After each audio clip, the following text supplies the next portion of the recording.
para ulama tidak memakai hadis-hadis yang munkar, yang menyendiri, yang tidak ada yang meriwayatkannya kecuali dia. Seperti hadis tentang puasa Ramadan dibagi tiga, awwaluhu rahmah, wa awsatuhu maghfirah, wa akhiruhu itqun minan nar. Ini hadis munkar. Atau hadis tentang kunut subuh terus menerus. Ini hadis bukan fadail, tapi berbicara tentang hukum. Dan hadisnya munkar.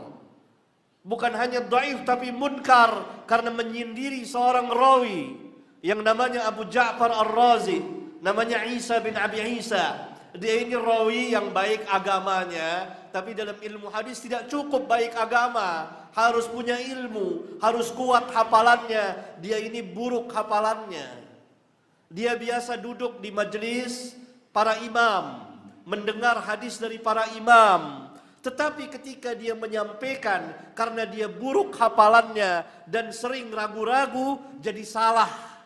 Oleh karena itu terjadilah kesalahan yang fatal pada dia ketika dia mendengar hadis dari salah seorang rawi yang thiqah tentang kunut subuh, yang rawi ini meriwayatkan dari Anas bin Malik bahwa Nabi SAW kunut subuh,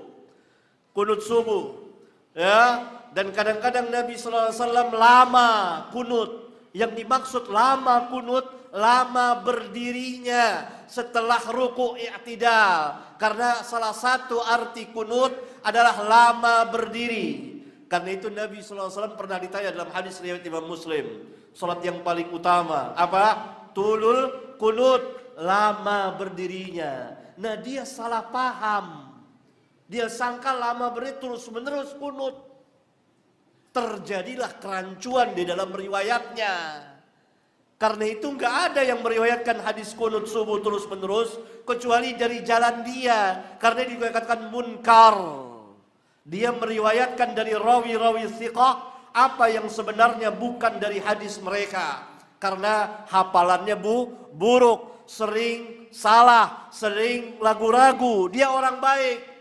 Tapi dalam ilmu hadis tidak cukup jadi orang baik bisa diterima riwayatnya. Harus punya ilmu. Nah, dia telah tersalah menerima hadis tentang kunut dari seorang rawi thiqah yang dapat dari Anas bin Malik. Sehingga dia mengatakan bahwa Nabi SAW, mazala Rasulullah SAW yaknutu fil fajri hatta faraqad dunya. Nabi SAW selalu kunut subuh terus menerus sampai berpisah dari dunia. Ini bagian yang dia tersalah, keliru dalam menyampaikan. Maka hadisnya munkar karena hanya keluar dari jalur dia. Dia duduk di majelis, memang dia duduk di majelis para imam, tapi dia buruk hafalannya. Dia dengar hadis dari para imam yang menyampaikan, yang menerima hadis dari sahabat. Lalu ketika dia menyampaikan karena dia buruk hafalannya, salah. Seperti antum di sini misalnya, duduk di majelis sini, mendengar dari saya. Bukan saya imam ya, bukan saya ini, bukan. Ini contoh.